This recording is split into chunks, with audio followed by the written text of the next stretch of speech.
eu tenho uma pergunta bem pessoal. Nós trabalhamos num projeto, a gente falou ontem também, a gente trabalha num projeto muito delicado, que são com prostitutas, né?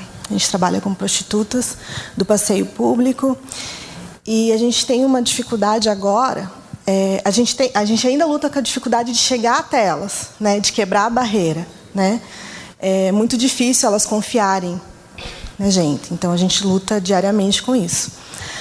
Mas, sobre o que vocês falaram, eu quero saber assim, qual é a melhor forma da gente poder falar para elas, não apontar o pecado, certo? Não queremos apontar o pecado.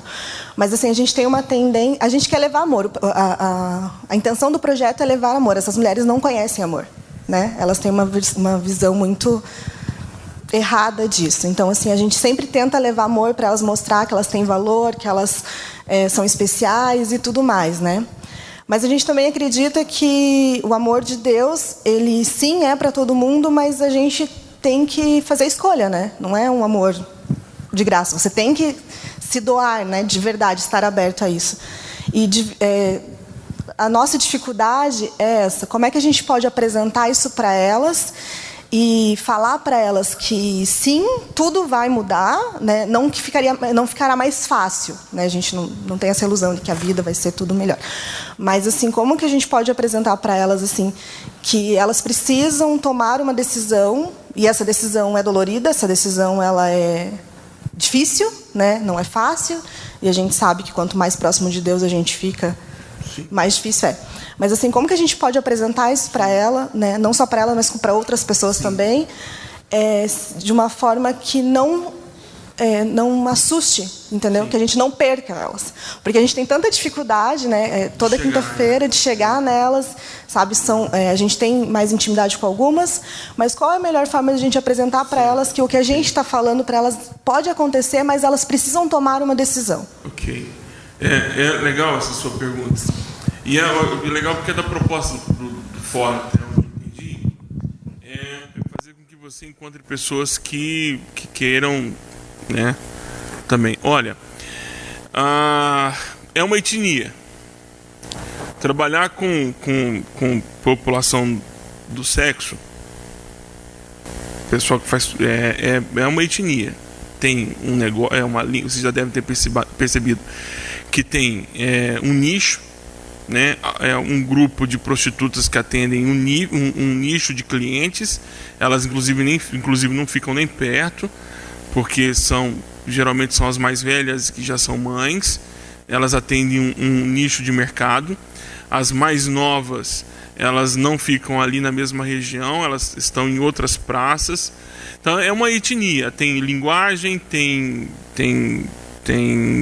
leis, tem uma conduta moral muito própria, né? Elas, apesar de elas trabalharem com algo que é da área da moral, mas elas têm uma moral delas muito própria. A minha orientação, assim, se eu pudesse, a minha contribuição para você é procurar estar mais próximo agora de pessoas que já estão nessa caminhada há um tempo, porque o material mais importante para você trabalhar você já tem. Você quase chorou agora falando delas. É amor por elas. E isso é o mais difícil.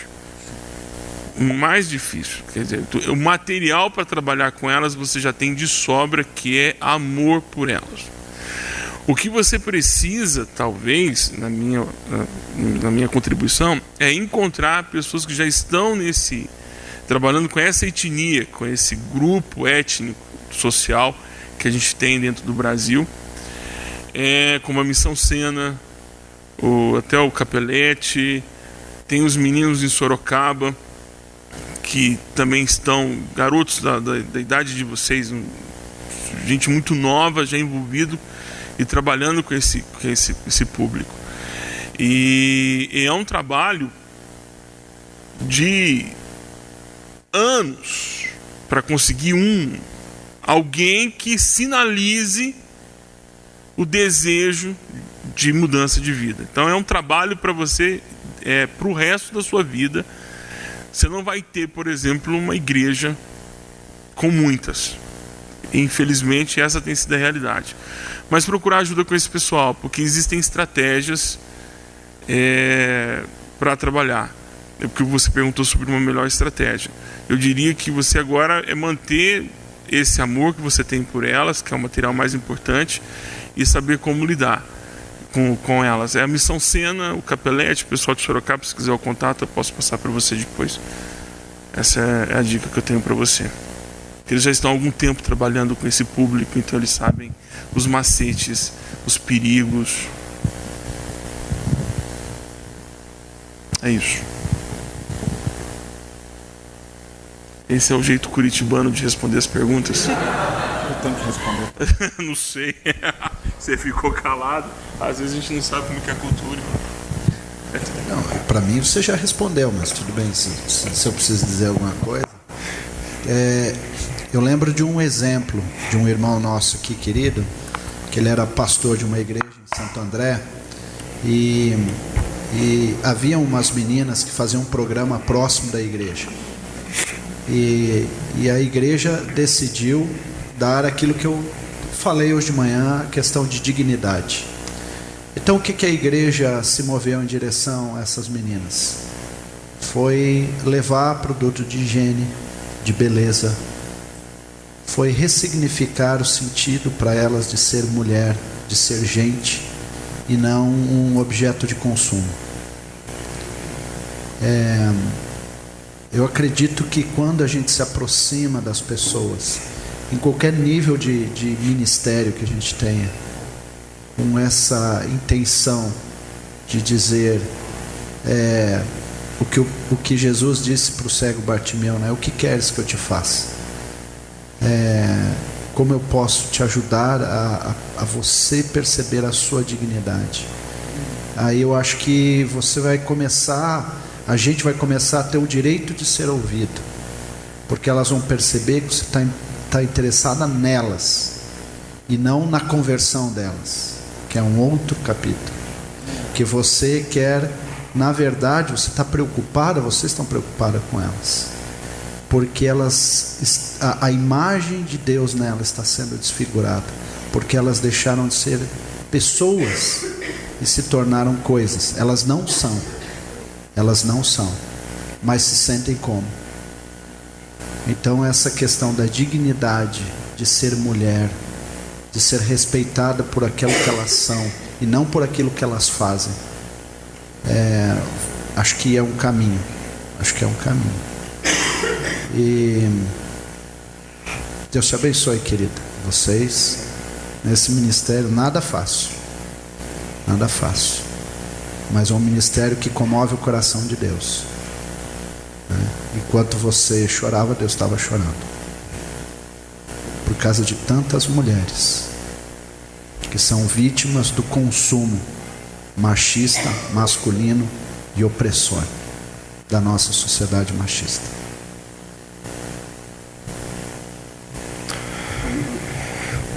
Alguém mais gostaria de fazer uma pergunta?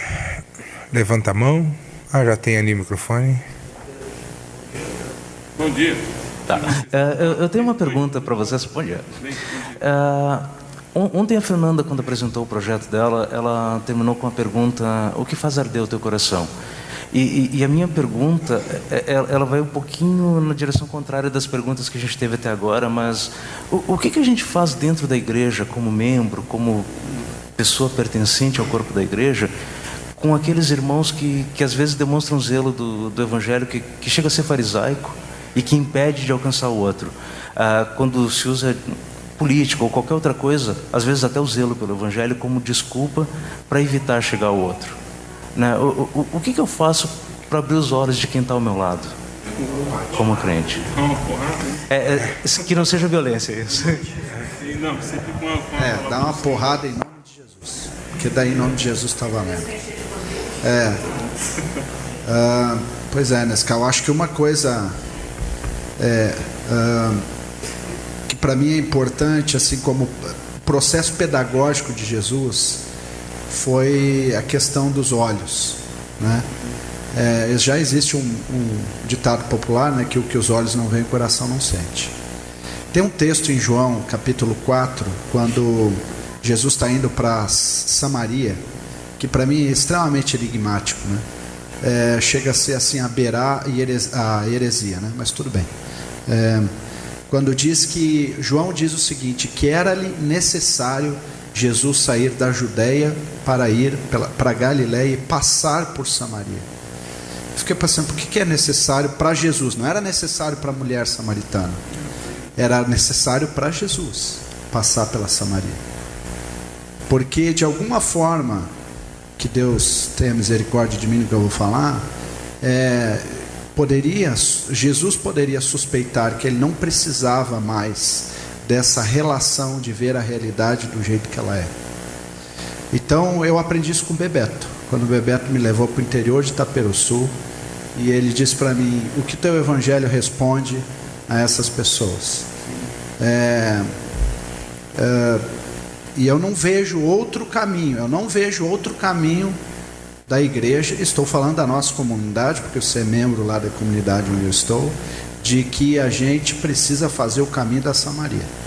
Se a gente não levar as pessoas para enxergarem a realidade, porque há quatro vezes que se relaciona esse paradigma da compaixão no Evangelho com Jesus, quando Jesus se compadeceu. As 4 vezes estão vinculadas a um outro verbo, que é o verbo ver.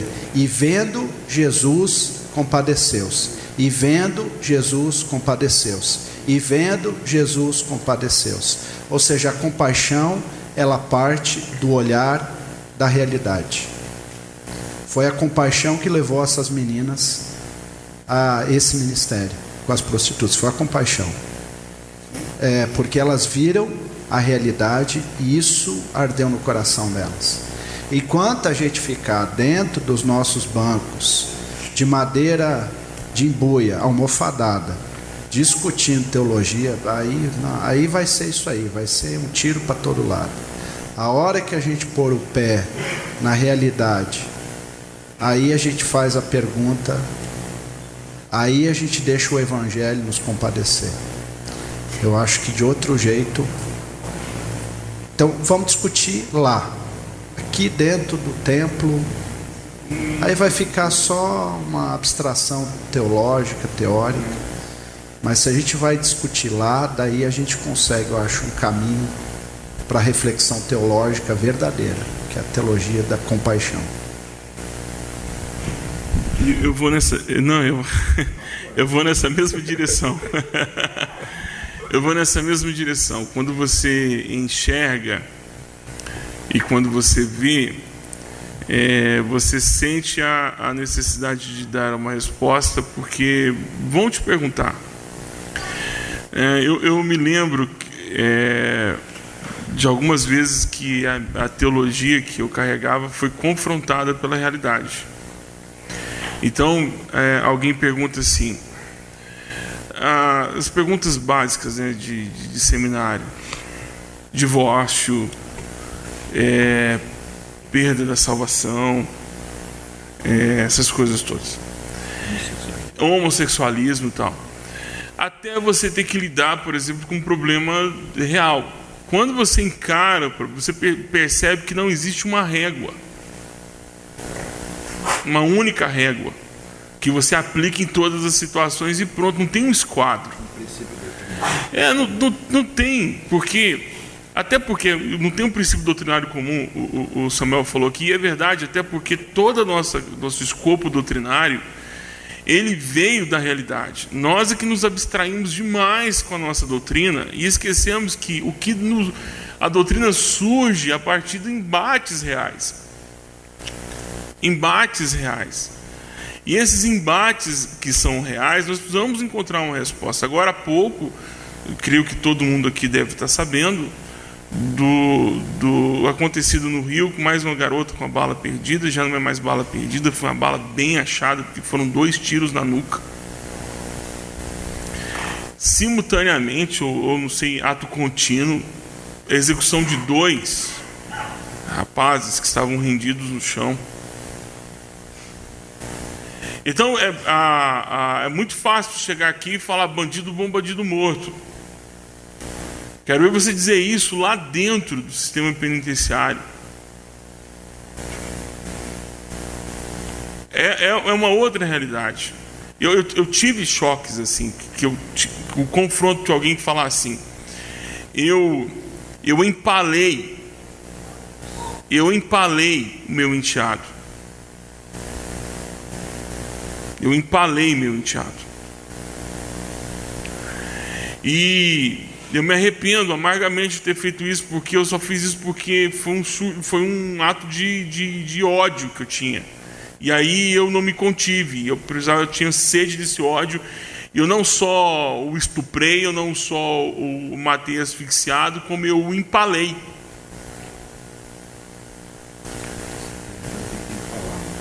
Alguém está perguntando, sim. Digamos que entrou na zona sul e saiu na zona leste. Atravessou do ânus à boca um cabo de inchada de Guatambu. Guatambu é o que a gente chama na linguagem de pau de dar em doido, porque não quebra. Cabo de inchada. Ele fez isso depois do menino morto. Ele diz: qual o canto do inferno que está reservado para mim? A resposta, se você se arrepender e crer que Cristo, eu posso te dizer o que está reservado para você é o céu. Mas tem perdão para mim? Tem. Mas eu fiz uma coisa muito cruel. Jesus vai me perdoar a si mesmo? Vai. Talvez quem não te perdoa sou eu, os membros da igreja, mas o sistema, mas Jesus vai te perdoar. Talvez eu não consiga conviver com você, não deixe você, por exemplo, sair com os meus filhos. Mas o Jesus a quem eu sirvo vai te perdoar, e ele me obriga a estar dizendo isso para você. Porque eu queria, assim, sinceramente, amigo, aqui numa boa, aqui você não só fosse para o inferno, mas você fosse empalado também. Eu sei, pastor, esse é um sentimento que todo mundo tem a meu respeito. Pois é, mas Jesus está me dizendo que eu não posso ter esse sentimento por você. E a nossa teologia é confrontada, a realidade confronta, é isso. A realidade confronta. Então, meu irmão, começa a fazer carta convite para os caras visitarem esses lugares, apesar que eles não vão.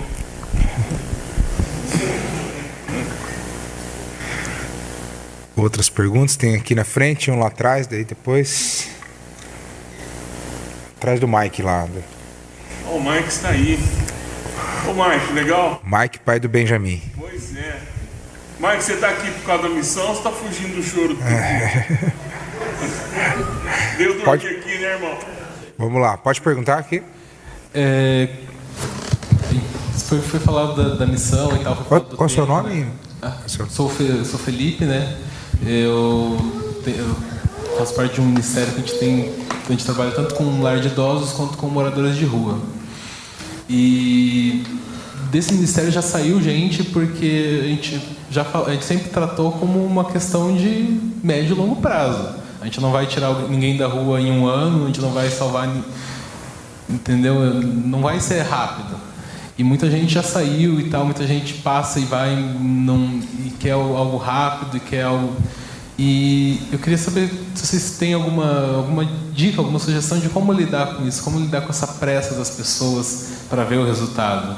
Eu costumo falar nas nossas reuniões que talvez a gente nem veja nada, talvez a gente só esteja lá para plantar sementes e outras pessoas, outras igrejas, outros ministérios, outros vão colher. A gente tem que ter essa questão da obra, fazer a obra porque é a missão de Deus. Mas ainda assim a gente vê muito isso, a gente sempre é confrontado, a gente sempre... E as pessoas, não, mas a gente precisa já agora, tem as pessoas que têm essa pressa. E como lidar com essa pressa das pessoas, como a gente pode acalmar, não sei se acalmar o coração, mas dar essa paciência, trazer essa paciência para as pessoas. Eu estou olhando para o lado errado, estou olhando para o cara lá no fundo, você está aqui na frente. Eu estou falando, não está mexendo, não está fazendo nada. Como assim, atrás do Mike? Não, está aqui. Você me trollou. O irmão está lá atrás, ele não está fazendo nada. Eu falei, gente, ele está assim, no microfone, sabe que ele está... O irmão tá aqui, é ventríloco, o irmão tá aqui. Olha, é o que eu mais escuto na Missão Kairos. Olha, pastor, nós estamos mudando o nosso eixo missionário para esse ano. Nós decidimos que nós não vamos mais investir em missões lá em Senegal, lá no hospital do Senegal, por questão de custo-benefício. Porque, por exemplo, tem um irmão aqui que está indo para o Piauí, lá assim, a gente grita Jesus e 50 convertidos. A gente sai com uma igreja a cada visita. Então, o nosso dinheiro está sendo melhor investido nesse negócio. É por conta de uma lógica demoníaca do capiroto, do cão, do vermelho, do carcará sanguinolento, do bicho do pé virado, que implantou dentro das nossas mentes eclesiásticas de que igreja é medida por resultado. E o resultado é o número de pessoas. Eu não sei, esse povo não lê Bíblia, ou Jesus para eles é um stand-up comedy, porque eles dizem o seguinte: que a igreja vai ser atuante quando ela for forte e grande. Aí eu vejo Jesus nascendo na periferia do mundo, trabalhando com gente da periferia e pregando na periferia, e ainda dizendo que vão ser poucos, dizendo que não vai ser fácil e que ainda vamos morrer por causa disso. Quer dizer, um discurso totalmente contrário. Então, o nosso trabalho não é medido pela quantidade de pessoas que disseram sim para Jesus,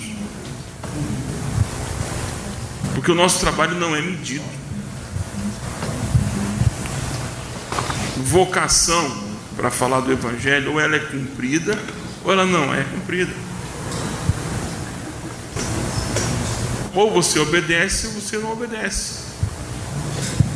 Então não é o resultado do teu trabalho que vai dizer se você foi obediente ou não. O que vai dizer se você foi obediente ou não é se você de fato foi.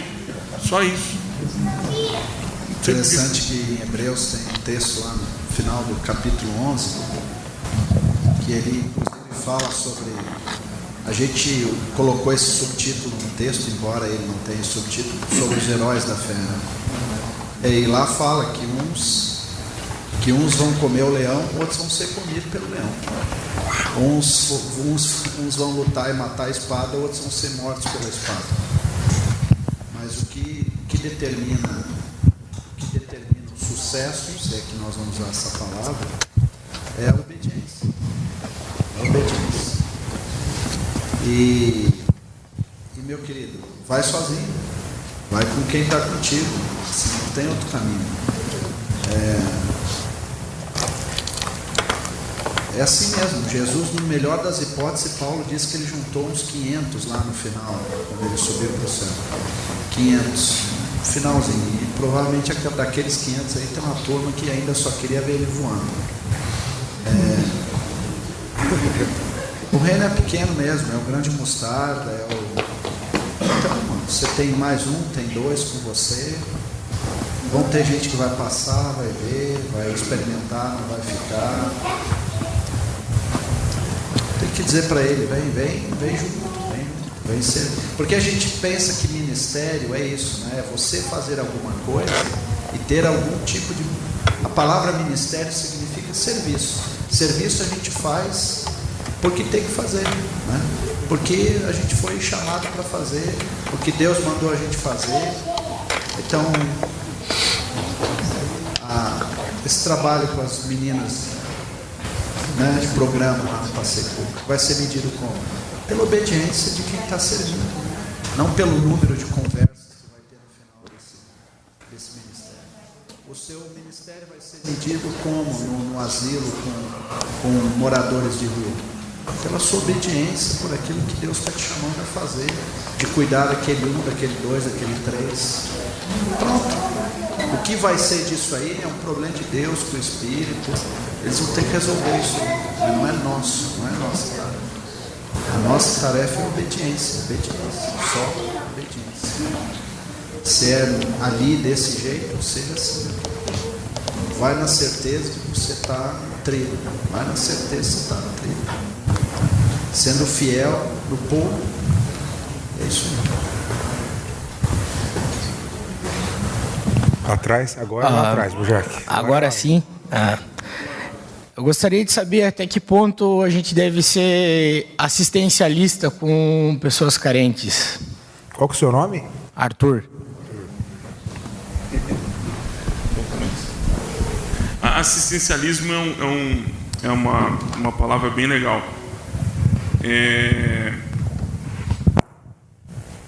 Vamos partir do princípio que ela deu o grito e que você ouviu o grito.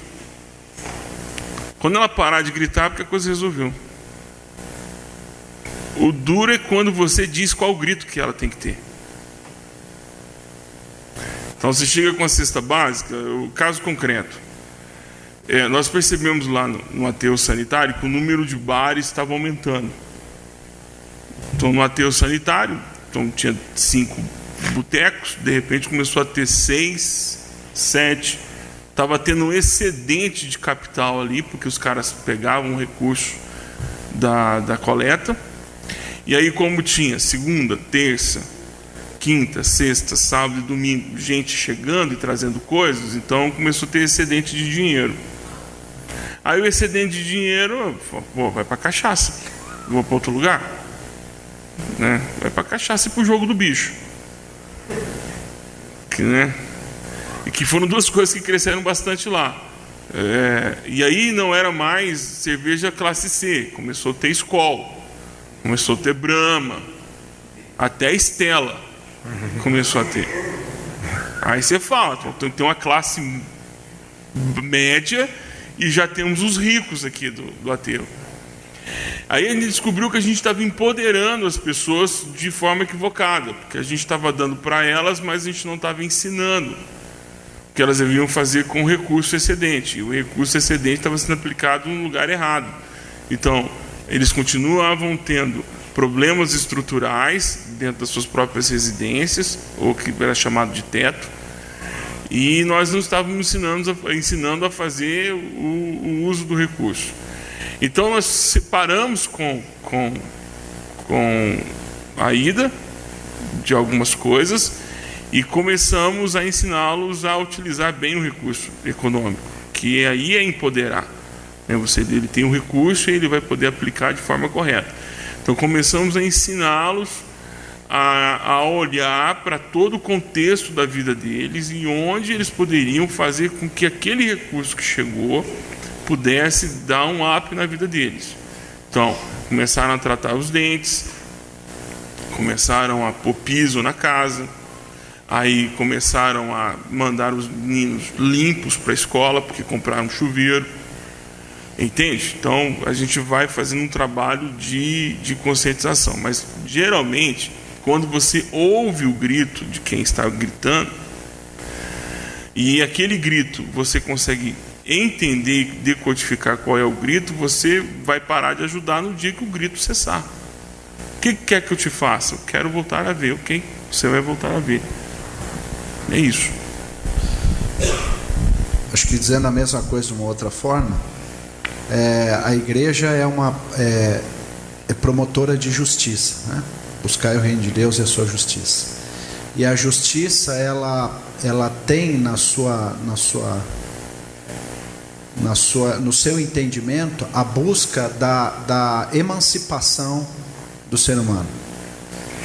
O que eu quero dizer com isso? Que a justiça não tem a ver com divisão de dinheiro. A justiça tem a ver com a emancipação. É uma possibilidade de oportunidade para a pessoa se desenvolver. É isso. Então, a cesta básica ou assistencialismo, ela pode ser um degrau. Mas se ela ficar nesse degrau, ela é tão prejudicial como se ela não o tivesse, do ponto de vista da igreja, não do ponto de vista da pessoa. Porque para quem não tem nada, ter comida é sempre uma boa coisa. Mas eu estou dizendo que a igreja ela deixa de ser promotora de justiça e ela passa a ser uma promotora de injustiça, porque ela está fazendo a mesma coisa do que, sei lá, o Estado, do que outras categorias faziam. Ela está exercendo domínio sobre a pessoa, não está promovendo ela, não está possibilitando que ela, através da sua emancipação, do seu desenvolvimento enquanto indivíduo, possa promover o recurso e possa promover uma dignidade, possa promover uma melhor oportunidade através do aperfeiçoamento profissional, de ampliar possibilidades para o desenvolvimento dela enquanto ser humano. Então é nisso que a igreja precisa intervir, na promoção da justiça, na busca da emancipação do indivíduo para que ele possa fazer as suas escolhas e aplicar os seus recursos e ter possibilidade de fazer as suas escolhas. Não sei se... Claro, Bebeto, quem sou eu para dizer que você não pode falar? Bruno, né? Não, Arthur. Eu acho que é o desafio de discernir, e às vezes a linha é muito fininha. Muito fina. O momento em que você, além de alimentar o pobre, você alimenta também a pobreza, entende? E de fato não é desafiador alimentar o pobre, né? O grande desafio é como é que eu posso alimentar o pobre sem alimentar a pobreza junto, né? E às vezes a gente, cheio de boas intenções, a gente faz as duas coisas, e a gente nutre a pobreza e a gente não rompe com esse círculo, né, de miséria, perpetua a dependência, né? Então não tem nada errado em você socorrer, porque a melhor notícia, a boa notícia para quem está com fome é comida. Daqui a pouco eu sei que a melhor notícia para todos aqui não é fórum, né? Porque já passou do meio-dia e tal, né? Então eu acho que é ter essa capacidade de discernir, né, com o pai, quando é que você está indo além daquilo que você deveria ir, e aí está nutrindo um círculo de miséria, né? Então o que vocês estão falando a intervenção tem que ser de fato libertadora, e libertadora de qualquer tipo de opressão que possa estar existindo, né? O Evangelho chega e transforma, o reino chega e liberta, né, de qualquer forma de opressão. Então não tem nada de errado em você começar suprindo necessidades básicas de comida, de roupa, de acolhimento, de abraço, de carinho. É assim que começa mesmo, né? Mas depois eles precisam ter suas pernas e a sua musculatura desenvolvida, e quem sabe o objetivo maior seja que o nosso projeto feche, né? Muita gente não quer começar projeto para fechar, né? Mas deveria pensar nisso, né? Ou muito missionário não quer se tornar desnecessário, mas o ideal seria que o foco do nosso ministério fosse nos tornarmos desnecessários, né? Porque aí você opera com a lógica do reino, não com a lógica do império, né?